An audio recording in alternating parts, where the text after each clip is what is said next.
A língua de chumbo e o milagre do silêncio. Florianópolis, março de 2018. Chove aquele fininho que molha a alma, não só a camisa. Eu tava parado na calçada da Avenida Paulista, em frente à igreja de Nossa Senhora Aparecida, com uma chave de fenda na mão e um nó na garganta. Não era para ser assim. Eu, João Vitor, técnico em refrigeração há 10 anos, não acreditava em milagre, em santo, nem em padre que rezasse de costas. Mas ali, naquela noite, com a chuva batendo nas placas de proibido estacionar e o cheiro de maresia vindo da lagoa, eu ia fazer uma coisa que nem no meu pior pesadelo eu imaginava. Ia cortar a língua da estátua de Nossa Senhora. 3 dias antes, tudo era normal. Ou quase. Eu tava no bar do Mané, na Lagoa da Conceição, tomando uma brama gelada enquanto o som do sertanejo universitário ecoava nos alto-falantes. Pega no meu pé, pega na minha mão, a galera cantava junto, balançando os copos. Eu, não. Tava de cara feia, olhando pro celular. Minha irmã, a Ana, tinha mandado mensagem de novo. João, por favor, vem ver a vovó. Ela tá pior. Vovó Maria.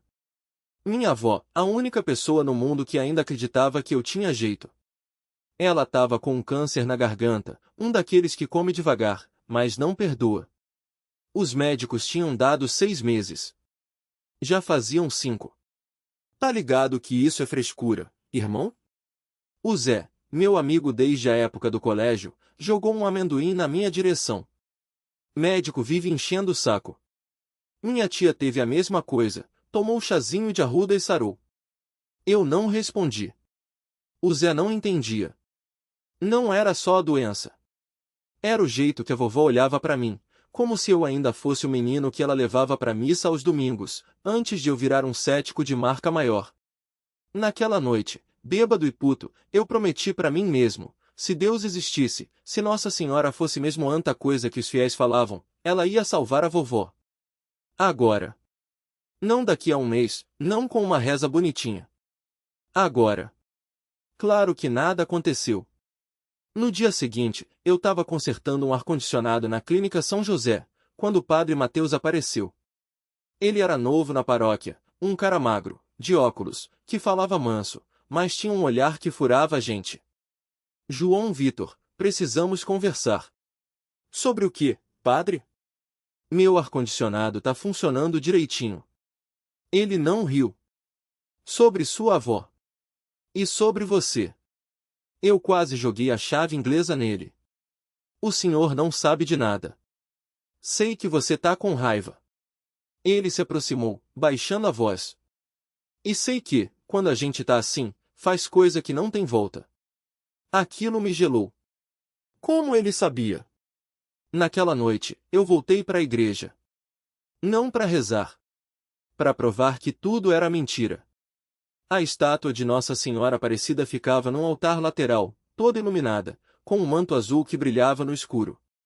Eu conheci o sistema elétrico da igreja, afinal, eu mesmo tinha consertado os fios do som no ano passado. Sabia que, se subisse pelo telhado da sacristia, dava para chegar no teto do altar sem ninguém ver. E foi o que eu fiz. Com a chuva fininha molhando meu boné, eu escalei a lateral do prédio, usando as goteiras como apoio. Meu coração batia tão forte que eu tinha medo de alguém ouvir. Quando cheguei no teto, me espremi para dentro de uma claraboia que dava direto pro altar. Lá embaixo, a estátua me olhava. Parecia maior do que de dia. Mas, viva. Eu não acredito em fantasma, mas juro que senti um arrepio na nuca. Desculpa, vó, eu sussurrei. Mas se isso aqui for mentira, melhor todo mundo saber.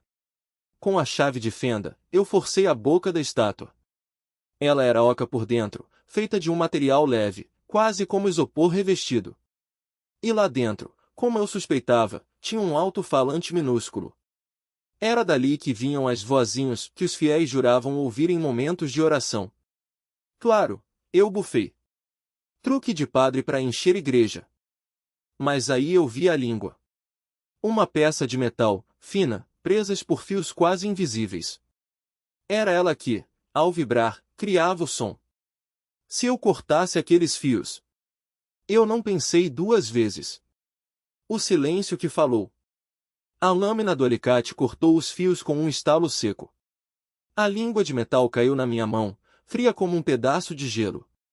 Eu a segurei entre os dedos, sentindo o peso irreal daquilo que, para os fiéis, era a voz de Nossa Senhora. Pronto, pensei. Agora vão ver que não passa de um truque de som. Mas quando levantei os olhos, algo estava errado. A estátua não estava mais vazia. Não era minha imaginação, nem o cansaço de ter ficado até tarde mexendo na igreja depois do show de sertanejo universitário no Bar do Deco, na Avenida Paulista, onde eu tinha tomado mais cerveja do que deveria. A chuva fina que caía lá fora batia nas vidraças como dedos impacientes, e o cheiro de terra molhada entrava pela fresta da janela. Mas não era isso. Era ela. Os olhos de porcelana da Nossa Senhora Aparecida, aqueles mesmos que eu tinha visto 1000 vezes desde criança, quando minha mãe me arrastava para as missas na catedral, estavam brilhando. Não como pintura, não como reflexo da luz do meu celular que eu tinha deixado ligado no banco. Era um brilho de dentro. Como se alguém tivesse acendido uma vela atrás dos seus olhos. Caralho, soltei, recuando até esbarrar na bancada de ferramentas. O alto-falante ainda estava lá, mudo agora, os fios cortados. Mas a estátua respirava. Não era o vento, não era a minha cabeça. Era o peito dela, subindo e descendo devagar, como se estivesse prestes a falar. Você não existe, eu murmurei, mais para mim do que para ela.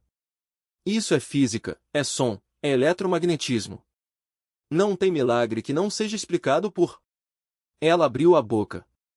Não foi um movimento mecânico, não foi um defeito na articulação. Foi lento. Como quem acorda de um sono profundo. E então, sem alto-falante, sem fios, sem nada. João. A voz não veio de lugar nenhum e de todos os lugares ao mesmo tempo. Não era grave, não era aguda. Era como se alguém tivesse pegado todas as vozes que já me chamaram na vida, minha mãe quando eu era criança, meu pai bêbado gritando no boteco da esquina da rua Felipe Schmidt, a professora de eletrônica no Senai, até a minha ex, a Dani, quando ela ainda acreditava que eu ia mudar e as misturado numa só. E essa voz doía. Você cortou minha língua, João. Não era uma acusação. Era uma constatação. Como se ela já soubesse que eu ia fazer isso antes mesmo de eu nascer. Mas a minha voz não está nos fios. Eu deveria ter corrido. Deveria ter gritado. Deveria ter qualquer coisa. Mas meus pés estavam pregados no chão, como se o cimento da igreja tivesse subido pelas minhas pernas. A chave de fenda caiu da minha mão com um tinido. O que você quer? Minha voz saiu rouca, como se eu tivesse engolido areia. Ela não respondeu com palavras. Em vez disso, a estátua se moveu. Não foi um tremor, não foi um solavanco. Foi como se o ar ao redor dela tivesse virado mel, espesso, e ela estivesse nadando nele. Os braços, antes colados ao corpo, se soltaram. Os dedos de verdade, com veias fininhas de porcelana, se esticaram em minha direção. Me dá a minha língua de volta. Eu não pensei. Joguei a peça de metal no chão e pisoteei com toda a força. O som do metal amassando ecoou como um tiro. Não tem mais jeito! Gritei. Eu destruí. Silêncio. Então, ela riu. Não era um riso de escárnio. Era um riso de mãe quando o filho faz uma arte e ela sabe que vai ter que limpar, mas ama demais para brigar. E quando ela falou novamente, não foi para mim. Filho, você está ouvindo isso? Eu me virei tão rápido que quase caí. Atrás de mim, parado na porta da sacristia, estava o Padre Lopes. Não o Padre Lopes que eu conhecia, aquele homem gordo, de risada alta, que bebia caipirinha escondido no quarto dos fundos. Esse aqui estava diferente. Os olhos dele brilhavam do mesmo jeito que os da estátua. E nas mãos, ele segurava algo que fez meu sangue gelar. Era minha chave de fenda. João, ele disse, e a voz era dele e não era. Era como se tivesse duas pessoas falando ao mesmo tempo, uma por cima da outra. Você sempre foi bom com as mãos. Sempre consertou o que estava quebrado. Eu engoli em seco. Padre, o que está acontecendo? Ele deu um passo à frente. A chuva tinha molhado as solas dos sapatos dele, deixando marcas escuras no chão de mármore. Você quebrou a voz dela. Agora. A última peça do concerto. Você quebrou a voz dela. Agora ela quer que você conserte. A chave de fenda brilhou sob a luz fraca das velas, como se fosse feita de outro metal. Meus dedos formigaram, lembrando o peso dela na mão naquela madrugada, 3 dias atrás, quando eu tinha arrancado a língua de prata da boca de Nossa Senhora Aparecida. Não por ódio. Não por blasfêmia. Mas porque precisava provar que nada era sagrado. Que tudo até a fé era só uma questão de parafusos soltos e fios desencapados. O padre Lopes avançou mais um passo. A chuva batia nas vidraças da igreja matriz, um tic-tac insistente, como se o tempo estivesse contando as minhas últimas chances. Do lado de fora, na Avenida Paulista, os faróis dos carros refletiam nas poças, borrando as luzes do bar do Zé, onde eu tinha tomado minha última cerveja antes de entrar aqui. 3 sols e um uísque de marca duvidosa. O suficiente para me dar coragem. Ou estupidez. Eu não sei consertar isso, gaguejei, apontando para a estátua. A boca dela estava aberta, um vazio escuro onde deveria estar a língua. Mas não era um buraco qualquer. Parecia, respirando. Como se algo dentro daquela escuridão estivesse me observando. Você é técnico, João. Técnico em eletrônica. O padre sorriu, mas não era um sorriso dele. Era algo mais antigo, como se os lábios dele estivessem repetindo palavras que já tinham sido ditas séculos atrás. E eletrônica é só outra forma de milagre. Você mesma disse isso uma vez, quando consertou o som da festa de São Pedro no ano passado. Eu me lembrei. Tinha sido em julho, no Arraial da Lagoa, com a galera do curso de agronomia da UFSC cantando pé na areia no palanque improvisado. O amplificador tinha queimado, e eu, já bêbado de caipira com maracujá, tinha mexido nos fios com as mãos ainda molhadas de suor. Podia ter me fritado, mas não. E quando a música voltou, mais alta do que antes, o pessoal tinha gritado é milagre, caralho, e eu tinha rido, achando graça da superstição deles. Agora, não estava rindo. Padre, minha voz tremia. Isso não é um circuito. Não tem manual. Não tem peças sobressalentes. Ele estendeu a mão, oferecendo a chave de fenda. O cabo de borracha estava gasto, igual ao meu, mas a ponta brilhava. Como prata polida. Como dentes. Ela escolheu você. Não por acaso. A voz dele ficou mais grossa, como se tivesse areia dentro. Você sabe por quê? Eu sabia. Porque eu era o único que tinha tocado nela com raiva suficiente para arrancar um pedaço. E com mãos suficientes para devolver. 3 dias antes. A chuva caía fina, daquele jeito chato de março, que não lava a cidade, só deixa tudo úmido e fedendo almofado. Eu estava no bar do Zé, encostado no balcão, ouvindo o sertanejo universitário tocando no rádio aquela música do Jorge e Mateus que todo mundo canta errado, enquanto o Zé enchia meu copo de novo sem eu pedir. Tá com cara de cu, João. Ele jogou um amendoim na minha direção. Mulher? Deus. Eu bebi um gole. A pinga queimou igual ácido.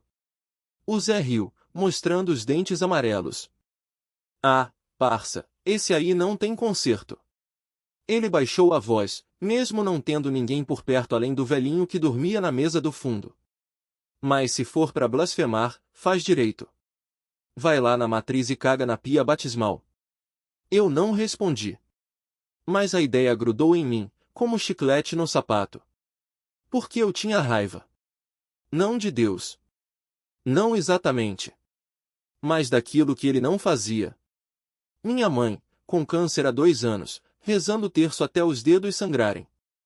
Meu pai, que tinha se afogado no canto da lagoa quando eu tinha 10, e a única coisa que a igreja tinha dado para nós era um caixão barato e um Deus sabe o que faz. Minha irmã, que tinha ido embora para São Paulo com um cara que prometia uma vida melhor, e agora mandava fotos do filho dela, um menino de olhos vazios que nunca tinha visto o mar. E eu? Eu era o técnico. O cara que consertava geladeiras, micro-ondas, sistemas de som de boate. O cara que sabia como as coisas funcionavam. E nada disso tinha consertado nada. Então, quando Zé fechou o bar e eu saí. A noite em que a santa falou. Eu saí do bar do Zé, na Avenida Paulista, com a chuva fina colando a camisa nas costas. O cheiro de cerveja derramada e fritura velha grudava na pele. Março em Florianópolis é assim, um calor úmido que não decide se vai embora ou se instala de vez. O asfalto brilhava sob as luzes dos postos de gasolina, e o som abafado de um sertanejo universitário vinha lá do Boteco do Mané, onde os alunos da UFSC ainda comemoravam não sei o que. Vai para casa, seu louco! Gritou o Zé, trancando a porta. Tá parecendo um cachorro molhado, e não é dia de carnaval para tu ficar assim. Eu não respondi. Não tinha resposta. Só tinha raiva. Raiva de Deus, da vida, daqueles santinhos de gesso que minha mãe beijava todo dia como se fossem salvar ela da quimioterapia. Raiva da estátua de Nossa Senhora Aparecida que ficava na praça da Lagoa da Conceição, toda iluminada, toda perfeita, enquanto o mundo desabava. E foi aí que eu tive a ideia. Não foi um plano. Foi um impulso. Um daqueles que nascem do ódio e da cachaça barata. Eu sabia onde ficava a chave do depósito da igreja. O padre Antônio, velho conhecido, deixava ela debaixo do vaso de samambaia na sacristia. Confia em Deus, mas tranca a porta, ele dizia. Eu tinha consertado o sistema de som da paróquia no ano passado. Sabia de tudo. Em 10 minutos, eu estava dentro. A chuva batia no telhado de zinco, e o cheiro de incenso velho me deu ânsia. Lá estava ela, a estátua de Nossa Senhora, toda branca, com aquele manto azul desbotado. Os olhos baixos, as mãos postas. Serena. Como se soubesse de tudo e não ligasse. Tá me ouvindo, né? Eu sussurrei, os dedos tremendo. Tá vendo tudo e não faz nada. Então vou te calar de vez. Tirei a chave de fenda do bolso. Não era a ferramenta certa, mas daria conta. Aproximei da boca da santa. O gesso era frio, quase úmido. Um arrepio subiu pela minha espinha. Se tu é tão poderosa, regenera isso aí. Ri sozinho, amargo. Vai, faz um milagre. E enfiei a chave de fenda na língua dela. Não foi difícil. O gesso quebrou com um estalo seco, como um osso podre. A língua caiu na minha mão, pequena, branquinha, inofensiva.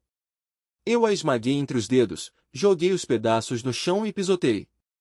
Depois, cuspi em cima. Agora sim. Agora tu não fala mais. Saí correndo. A chuva lavava o suor da testa, mas não a culpa. Não a sensação de que eu tinha cruzado uma linha que não tinha volta. 2 dias depois, a cidade inteira falava do vândalo que mutilou Nossa Senhora. O padre Antônio chorou na missa. Minha mãe, entre uma sessão de quimio e outra, me ligou chorando. Filho, como alguém faz uma coisa dessas? Essa santa já salvou tanta gente. Eu desliguei. Não aguentava. Mas na quarta-feira, algo mudou. Eu estava consertando a geladeira da Pousada do Sol, na lagoa, quando a dona Maria entrou correndo, o rosto pálido. Vem cá, rapaz. Tu não vai acreditar. No noticiário local, a repórter falava, emocionada, em frente à igreja. Um milagre, senhoras e senhores. A língua de Nossa Senhora Aparecida regenerou. Testemunhas juram que ontem à noite, durante a procissão, a santa falou. Eu quase deixei a chave inglesa cair. O quê? É, meu filho. Dizem que ela sussurrou para uma moça surda, e a menina ouviu. Agora tá todo mundo indo lá. Corri. Não sei por quê. Talvez para ver com meus próprios olhos. Talvez para provar que era mentira. A praça estava lotada. Velas acesas, gente ajoelhada, chorando. E lá estava ela, a estátua. Intacta.